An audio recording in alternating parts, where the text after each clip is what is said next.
ಎಲ್ರಿಗೂ ನಮಸ್ಕಾರ.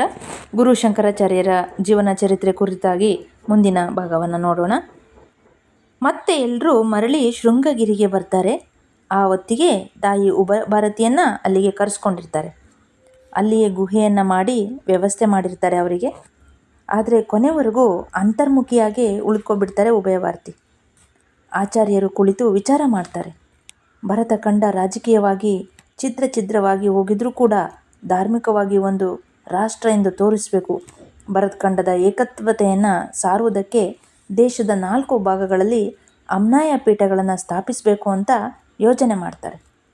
ನಮ್ಮ ಯಜ್ಞಕುಂಡ ರಚನೆ ಮಾಡಬೇಕಾದ್ರೆ 4 ಭಾಗಗಳಿಗೆ 4 ವೇದಗಳನ್ನು ಅಂತ ಹಾಕ್ತಾರೆ. ಪೂರ್ವಕ್ಕೆ ಹೋತೃ ಕುಳಿತುಕೊಂಡ್ರೆ ಋಗ್ವೇದವನ್ನು ಪ್ರತಿನಿಧಿಸ್ತಾರೆ. ದಕ್ಷಿಣಕ್ಕೆ ಅದ್ವೈತರು ಕುಳಿತುಕೊಂಡು ಅದು ಯಜುರ್ವೇದವನ್ನು ಪ್ರತಿನಿಧಿಸ್ತಾರೆ. ಪಶ್ಚಿಮದಲ್ಲಿ ಉದ್ಗಾತೃ ಕುಳಿತುಕೊಂಡ್ರೆ ಸಾಮವೇದವನ್ನು ಪ್ರತಿನಿಧಿಸ್ತಾರೆ. ಉತ್ತರದಲ್ಲಿ ಬ್ರಹ್ಮ ಕುಳಿತುಕೋಬೇಕು, ಅದನ್ನು ಅಥರ್ವಣ ವೇದ ಅಂತೇಳಿ ಪ್ರತಿಪಾದಿಸ್ತಾರೆ. ಪೂರಿಯಲ್ಲಿ ಜಗನ್ನಾಥದಲ್ಲಿ ಋಗ್ವೇದ ಪೀಠ ಮಾಡಬೇಕು. ದಕ್ಷಿಣ ಸಹ್ಯಾದ್ರಿಯ ಶೃಂಗಗಿರಿಯಲ್ಲಿ ಯಜುರ್ವೇದ ಪೀಠ ಮಾಡಬೇಕು. ಪಶ್ಚಿಮ ತೀರದ ದ್ವಾರಕೆಯಲ್ಲಿ ಸಾಮವೇದ ಪೀಠ ಮಾಡಬೇಕು. ಉತ್ತರದ ಬದ್ರಿಕಾಶ್ರಮದಲ್ಲಿ ಅಥರ್ವಣ ವೇದ ಪಾಠ ಮಾಡಬೇಕು, ಪೀಠವನ್ನು ಮಾಡಬೇಕು ಅಂಥೇಳಿ ಮೊದಲ ಕೆಲಸ ಪ್ರಾರಂಭ ಮಾಡೋಣ ಅಂಥೇಳಿ ಶೃಂಗಗಿರಿಯಲ್ಲಿ ಶಾರದಾ ಮಾತೆಯನ್ನು ಶ್ರೀಚಕ್ರದಲ್ಲಿ ಪ್ರತಿಷ್ಠಾಪನೆ ಮಾಡಿ ಸುರೇಶಾಚಾರ್ಯರನ್ನು ಪ್ರಥಮ ಪೀಠಾಧಿಪತಿ ಅಂತ ಮಾಡಿ ಆಶೀರ್ವಾದ ಮಾಡ್ತಾರೆ. 6 ವರ್ಷ ಆಗಿದೆ ಶೃಂಗೇರಿಗೆ ಬಂದು.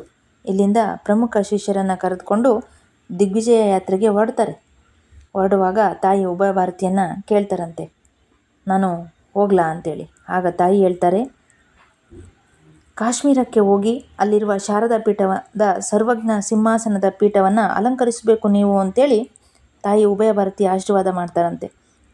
ಅಲ್ಲಿಂದ ರಾಮೇಶ್ವರ, ಕಾಂಚೀಪುರ ಅಲ್ಲಿಗೆ ಹೋಗಿ ಶೈವರಿಗೆ, ವೈಷ್ಣವರಿಗೆ ಶುದ್ಧ ವೇದಾಂತದ ಧರ್ಮವನ್ನು ಉಪದೇಶ ಮಾಡಿ ಮುಂದೆ ಆಂಧ್ರ ಪ್ರದೇಶದಲ್ಲಿ ಸಂಚಾರ ಮಾಡಿ ಪೂರ್ವ ದಿಕ್ಕಿನ ಪೂರಿಗೆ ಬರ್ತಾರೆ. ಆ ಸ್ಥಳದಲ್ಲಿ ಪೂರ್ವಾಮ್ನಾಯ ಪೀಠ ಸ್ಥಾಪಿಸಿ ಋಗ್ವೇದದ ಅಧ್ಯಯನ ಪ್ರಸಾರಕ್ಕೆ ಎಲ್ಲ ವ್ಯವಸ್ಥೆ ಮಾಡಿ ಪ್ರಿಯ ಶಿಷ್ಯ ಅಸ್ತಮಲಕರನ್ನು ಮೊದಲನೇ ಅಧ್ಯಕ್ಷರನ್ನಾಗಿ ಮಾಡ್ತಾರೆ. ಮುಂದೆ ಸೌರಾಷ್ಟ್ರವನ್ನು ಪ್ರವೇಶ ಮಾಡ್ತಾರೆ. ಮೊದಲು ಪ್ರಭಾಸ ತೀರಕ್ಕೆ ಹೋಗಿ ಸೋಮನಾಥನನ್ನು ಅರ್ಚನೆ ಮಾಡ್ತಾರೆ. ಪಕ್ಕದಲ್ಲಿ ಕೃಷ್ಣನಿಗೆ ಗೌರವ ಸೂಚಿಸಿ ಅಲ್ಲಿಂದ ದ್ವಾರಕೆಗೆ ಬರ್ತಾರೆ. ಇಲ್ಲಿ 3ನೇ ಅಮ್ನಾಯ ಪೀಠ ಸ್ಥಾಪಿಸಿ ಕಾಳಿಕಾ ಪೀಠ ಅಂತ ಹೆಸರಿಟ್ಟು ಇಲ್ಲಿಗೆ ತನ್ನ ಶಿಷ್ಯರಾದ ಸನಂದನಾಚಾರ್ಯರನ್ನು ನೇಮಕ ಮಾಡ್ತಾರೆ. ಇಲ್ಲಿಂದ ಇಂದ್ರಪ್ರಸ್ಥ, ಕುರುಕ್ಷೇತ್ರಗಳಿಗೆ ಸಂಚಾರ ಮಾಡಿ ಮತ್ತೆ ಬದ್ರಿಗೆ ಬರ್ತಾರೆ. ಎಷ್ಟೋ ವರ್ಷಗಳ ನಂತರ ಬದ್ರಿಗೆ ಬಂದಿದ್ದಾರೆ.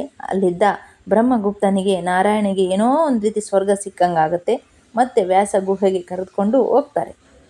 ಆಚಾರ್ಯರು ಸಂಚಾರ ಮಾಡ್ತಿದ್ದ ಫಲವಾಗಿ ಸಣ್ಣ ವಯಸ್ಸಿಗೆ ದೇಹ ಹಣ್ಣಾಗಿ ಹೋಗಿರುತ್ತೆ. ಮೂಲವ್ಯಾಧಿ ರೋಗ ಬಹಳ ಉಲ್ಬಣಗೊಂಡಿರುತ್ತೆ. ಯಾರಿಗೂ ಹೇಳ್ತಾ ಇರಲಿಲ್ವಂತೆ ಗುರು. ಈ ರೋಗ ಮುಂದೆ ಉಲ್ಬಣವಾದಾಗ ತೋಟಕಾಚಾರ್ಯರು ಪರೀಕ್ಷೆ ಮಾಡಿ ಔಷಧಿ ಕೊಡ್ತಾರೆ. ಒಂದು ಸಲ ಶಿಷ್ಯರೆಲ್ಲ ಸೇರಿ ಅಭಿನಂದನೆ ಮಾಡ್ತಾರಂತೆ.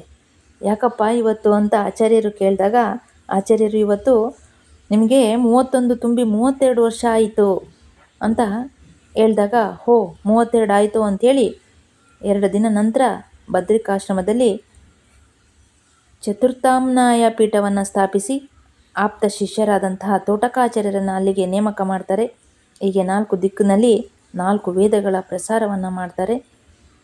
ಕೇರಳದವರಾದ ಆಚಾರ್ಯರು ಕರ್ನಾಟಕದ ಶೃಂಗಗಿರಿಯ ಶಾರದಾ ಪೀಠಕ್ಕೆ ಮಹೇಶ್ಮತಿಯ ಸುರೇಶ್ವಾಚಾರ್ಯರನ್ನು ಕೂರಿಸಿದ್ದು, ಪೂರ್ವ ತೀರಕ್ಕೆ ಗೋವರ್ಧನ ಪೀಠಕ್ಕೆ ಶ್ರೀಬಲಿಯ ಅಸ್ತಮಾಲಕರನ್ನು ಕೂರಿಸಿದ್ದು, ದ್ವಾರಕೆಯ ಕಾಳಿಕಾ ಪೀಠಕ್ಕೆ ಪದ್ಮಪಾದರನ್ನು ಕೂರಿಸಿದ್ದು, ಉತ್ತರದ ಬದರಿಪೀಠಕ್ಕೆ ಶೃಂಗಗಿರಿಯ ತೋಟಕಾಚಾರ್ಯರನ್ನು ಕೂರಿಸಿದ್ರು. 1300 ವರ್ಷಗಳ ಹಿಂದೆ ಈ ರೀತಿ ಮಾಡಿದರು. ಇದರಿಂದ ಒಂದು ಭಾವೈಕ್ಯತೆಯನ್ನು ಮಾಡಿದವರು ಗುರು ಶಂಕರಾಚಾರ್ಯರು. ಸಂಸ್ಕೃತವನ್ನು ಬಳಕೆಗೆ ತಂದರು. ಶಿಷ್ಯರೆಲ್ಲ ಸಂಸ್ಕೃತದಲ್ಲೇ ಬರಿಬೇಕು, ಪ್ರಸಾರ ಮಾಡಬೇಕು ಅಂತ ಹೇಳಿದವರು. ಅತ್ಯಂತ ಪ್ರಾಚೀನವಾದ ಸರ್ವ ವಿದ್ಯಾಪೀಠ, ಸರ್ವಜ್ಞ ಪೀಠ ಇಲ್ಲಿ ಕೂರಬೇಕು ಅಂತ ಭಾರತಿಯವರು ಹೇಳಿದ್ದಾರೆ.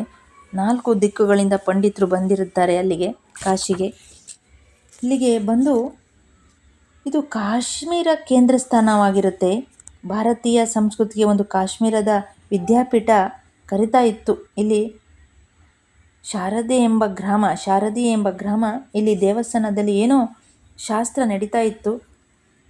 ಇಲ್ಲಿಂದ ಮುಂದೆ ಕುಯುಮ್ ಎಂಬ ಜಾಗ, ಅಲ್ಲಿ ಶಾರದಾ ಪೀಠ ಸ್ಥಾಪನೆ ಮಾಡ್ತಾರೆ. ಈ ಪೀಠ ಕೃಷ್ಣಗಂಗಾ, ಮಧುಮತಿ, ಸರಸ್ವತಿ ಪ್ರಾಂತ್ಯದಲ್ಲಿರುವ ಎತ್ತರದ ಪರ್ವತ ಪ್ರದೇಶ ಇದು. ಆಚಾರ್ಯರು ಪ್ರವಾಸಕ್ಕೆ ಹೊರಟು ಬ್ರಹ್ಮಗುಪ್ತ ಶಿಷ್ಯರು ಪ್ರವಾಸ ಬೇಗ ಆಯಿತು, ಇಲ್ಲಿ ಕಾಶ್ಮೀರಕ್ಕೆ ಹೋಗ್ತಾರೆ. ಭವ್ಯ ಸ್ವಾಗತ ನಡೆಯುತ್ತೆ. ಇಲ್ಲಿ ಹಗಲು ರಾತ್ರಿ ಚರ್ಚೆ ನಡೆಯುತ್ತೆ. ಪ್ರಶ್ನೆ ಕೇಳಿದಾಗ ಆಚಾರ್ಯರು ಉತ್ತರ ನೀಡ್ತಾರೆ. ಇದರಿಂದ ಎಲ್ಲರ ಮನಸ್ಸನ್ನು ಗೆಲ್ತಾರೆ. ಇಲ್ಲಿರುವ ಪಂಡಿತರು ಹೇಳಿದ್ರಂತೆ, ಇದುವರೆಗೂ ಕಂಡರಿಯದ ಜ್ಞಾನ ಶಕ್ತಿ ಆಚಾರ್ಯರಲ್ಲಿ ಇದೆ. ಆದ್ದರಿಂದ ಸರ್ವಜ್ಞ ಪೀಠಾರೋಹಣಕ್ಕೆ ಇವರೇ ಅರ್ಹರು ಅಂಥೇಳಿ ನೇಮಕ ಮಾಡ್ತಾರೆ. ಇದಾದ ಮೇಲೆ 4 ಜನ ಹಿರಿಯರು ಪಂಡಿತರು ಬರ್ತಾರೆ.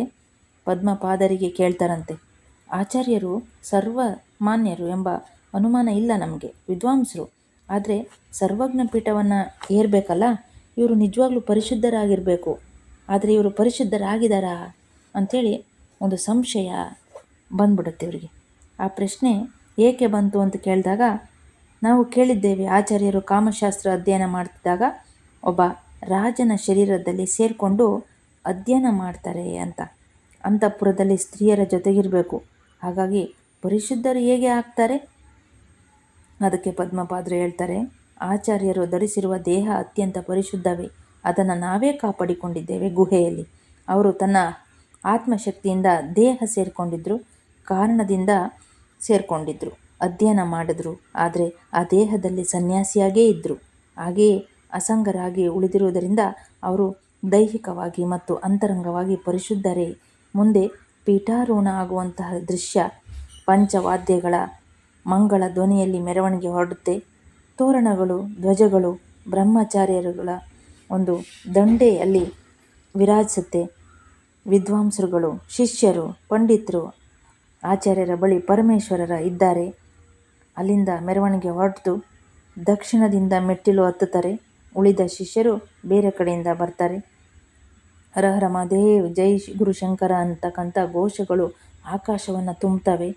ಕೃಷ್ಣನನ್ನು, ವೇದವ್ಯಾಸರನ್ನು, ಶಾರದೆಯನ್ನು, ತಮ್ಮ ಗುರುಗಳನ್ನು ನೆನೆದು ನಮಸ್ಕರಿಸಿ ಆ ಪೀಠಕ್ಕೆ ಶಾರದಾ ಪೂಜೆಯನ್ನು ಮಾಡಿ ಅದರ ಮೇಲೆ ಆರೋಹಣ ಮಾಡ್ತಾರಂತೆ. ಅಲ್ಲಿ ಸರ್ವಜ್ಞ ಪೀಠದಿಂದ ಅದ್ವೈತ ಪೀಠದ ಧ್ವಜ ಪತಾಕೆಯಂತೆ ಭಾಷಣ ಇತ್ತಂತೆ. ಯುದ್ಧದ ಕಹಳೆಯಂತೆ ಅದು ಭಾಷಣ ಇತ್ತು. ಕೃಷ್ಣನ ಬೋಧನೆಯಂತೆ ಆ ಭಾಷಣ ಇತ್ತು. ಎಚ್ಚರಿಕೆ ನೀಡುವಂತಹ ಗಂಟೆಯಾಗಿತ್ತು. ಮನ ಪರಿವರ್ತನೆ ಮಾಡುವಂತಹ ಘೋಷಣೆ ಆಗಿತ್ತಂತೆ ಅದು. ಇವೆಲ್ಲ ಕಣ್ಣಿಗೆ ಕಟ್ಟುವಂಗೆ ಒಂದು ರೀತಿ ನಮಗೆ ಭಾಸವಾಗುತ್ತೆ. ನಂತರ ಇಲ್ಲಿಂದ ಏನಾಗುತ್ತೆ, ಗುರುಶಂಕರಾಚಾರ್ಯರ ಒಂದು ಜೀವನ ಚರಿತೆಯ ಕೊನೆಯ ಹಂತ ನಾವು ತಲುಪಿದ್ದೀವಿ. ಎಲ್ಲರೂ ಈ ಒಂದು ಲಾಸ್ಟ್ ಎಪಿಸೋಡನ್ನು ನಾವು ಮುಂದಿನ ಭಾಗದಲ್ಲಿ ತಿಳಿದುಕೊಳ್ಳೋಣ. ಎಲ್ರಿಗೂ ಧನ್ಯವಾದಗಳು.